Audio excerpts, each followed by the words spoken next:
அனைவருக்கும் இனிய மதிய மாலை வணக்கம். 17/2/2025 மாலை 3:30 மணி அளவிற்கு இந்த வானிலை அறிக்கையானது பதிவு செய்யப்படுகிறது. அதிகாரப்பூர்வ அறிக்கைக்கு இந்திய வானிலை அறிக்கையை பார்க்கவும். இன்றைய தலைப்புச் செய்தி என்ன அப்படின்னு பார்த்தீங்கன்னா, மழை பொழிவானது தொடங்கப் போகிறது. இம்மாத இறுதியில் மாறும் வானிலை. விவசாயத்தை மேற்கொள்ளும் பெருமக்கள் அனைவரும் விழிப்புடன் இருப்பது நல்லது அப்படின்றது இந்த அறிக்கையில் நம்ம சொல்ல போகிறது. ஓகே, இன்று நாள் வரைக்குமே பார்த்திங்கன்னா மழைப்பொழிவானது இருக்கும் பட்சத்தில் நம்ம அறிக்கை பதிவிட செய்யப்படும். அதே மாதிரி என்னுடைய நேரம் இருக்கிற பட்சத்தில் நம்ம அறிக்கையை அப்பப்போ வழங்குகிறோம் அப்படின்னு சொல்லியிருக்கிறோம். இது நேற்று அறிக்கையில் நம்ம என்ன சொல்லியிருக்கோம் அப்படின்னா, மழைப்பொழிவானது இந்த மாத இறுதியில் வருவதற்கான ஒரு சூழ்நிலை இருக்கிறது.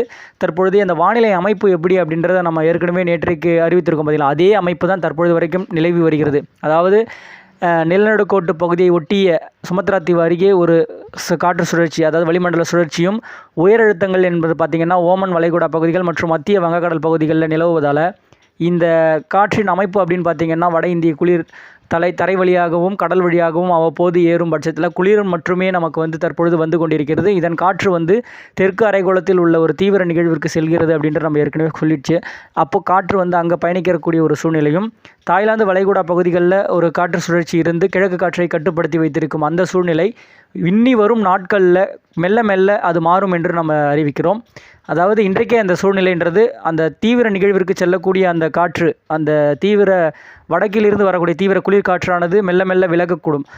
உயரழுத்தங்கள் என்பது இந்த படிப்படியாக இந்த மத்திய இந்திய தரைப்பகுதியில் இருக்கக்கூடிய அந்த உயரழுத்தமும் விலகி தற்போது சுமத்ரா தீவு அருகே நிலவி வரும் அந்த பறந்து விரிந்த அந்த காற்று சுழற்சி அது என்ன பண்ணுது அப்படின்னா, நிலநடுக்கோட்டு பகுதியை ஒட்டியே பயணிக்க தொடங்கி அது மெல்ல மெல்ல மேற்கு நோக்கி நகர்ந்து வந்தாலும் அடுத்து வரும் அந்த தாய்லாந்து வளைகுடாவிலிருந்து வரக்கூடிய அந்த ஒரு சுழற்சியானது மீண்டும் அந்தமானிற்கு தெற்கு புறமாக அமையப்பெற்று, அதாவது சுமத்ரா தீவிற்கும் அந்தமானுக்கும் இடைப்பட்ட பகுதியில் அமையப்பெற்று இருவேறு சுழற்சிகள் அப்படின்ற மாதிரி ஒன்றிணைந்து மெல்ல தீவிரமடைந்து வரும் என நம்ம எதிர்பார்த்தோம். அதாவது சொல்லியிருக்கிறது, இது மாதிரி கணினி சார்ந்த அமைப்புகள் இப்படி இருக்குது அப்படின்ற நம்ம ஏற்கனவே நேற்று அறிவித்திருக்கிறோம். 28 தேதிக்கு பிறகாக எதிர்பார்க்கப்பட்டது, அதாவது 28 தேதியிலே சூழ்நிலை மாறும் என்ற சொல்லியிருந்த அந்த ஒரு நிலையில் முன்ன பின்ன ஒரு நாள் முன்ன அப்படின்ற மாதிரி அமையறதுக்கான ஒரு வாய்ப்பு இருக்கிறது. அதனுடைய சூழ்நிலை தாக்கமானது ஃபஸ்ட்டு, அதாவது நிகழ்வு மெல்ல மெல்ல மேற்கு வடமேற்கு திசையை நோக்கி நகர்ந்து வரும்பொழுது இலங்கைக்கு தெற்கு தென்கிழக்கு புறமாக அமையப்பெறும். அப்போது தென் மாவட்டங்களுக்கும் தென் கடலோர மாவட்டங்கள் மற்றும் டெல்டா கடலோரங்கள் ஒட்டி அந்த கடலோர பகுதிகளில் அதனுடைய தாக்கமானது ஃபஸ்ட்டு தெரிய தொடங்கும். இது பார்த்திங்கன்னா இது முன்ன பின்ன ஒரு நாள் அட்ஜஸ்ட் ஆகும். கண்டிப்பாக 26, 27 கூட வாய்ப்பு தெரிகிறது இப்போ இருக்கிற ஒரு சூழ்நிலைக்கு. இந்த வரக்கூடிய இந்த நிகழ்வானது கடலோடு இணைந்த சுழற்சியாக வருவதற்கான ஒரு வாய்ப்பு இருக்கிறது. இது எந்த அளவுக்கு அந்த உயரழுத்த பிடியை முன்னேறி சென்று வடக்கு நோக்கி அப்படின்ற மாதிரி எதிர்பார்க்கக்கூடிய ஒரு சூழ்நிலை தற்போது இருக்க ஒரு வானிலை அமைப்பின்படி தமிழகத்தின் ஊடாக அதை இலங்கையின் மீது ஏறி டெல்டா கரையோரம் அப்படி இல்லைன்னா அந்த நம்ம தமிழக கரை ஏறும் பட்சத்தில் வளிமண்டலத்தில் பயணிக்கக்கூடிய ஒரு சூழ்நிலையாக தெரிகிறது.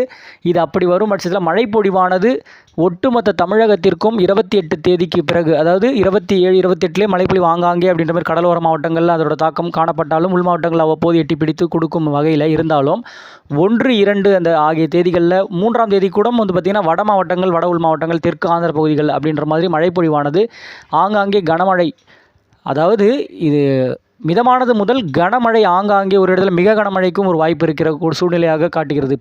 இப்படி இருக்கிற ஒரு சூழ்நிலை கண்டிப்பாக நம்ம வானிலையை சார்ந்த ஒரு பணிகளை மேற்கொள்வர்களுக்கு ஒரு அச்சுறுத்தும் வகையில் கண்டிப்பாக இந்த மழை இருக்கும் என தெரிகிறது.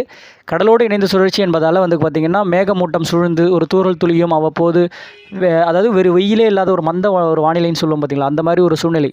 கிட்டத்தட்ட சொல்லணும்னா மீண்டும் ஒரு குட்டி மழைக்காலம் என்று சொல்லணும். கோடை மழை கொடுக்கக்கூடிய இந்த ஒரு மழைப்பொழிவில் கண்டிப்பாக மழைப்பொழிவு ஒரு சிறப்பான மழைப்பொழிவானது 28 தேதிக்கு பிறகு 1, 2 தேதிகளில், 27 தேதிகளில் ஒரு சில இடங்களில் ஆங்காங்கே இருக்கும்.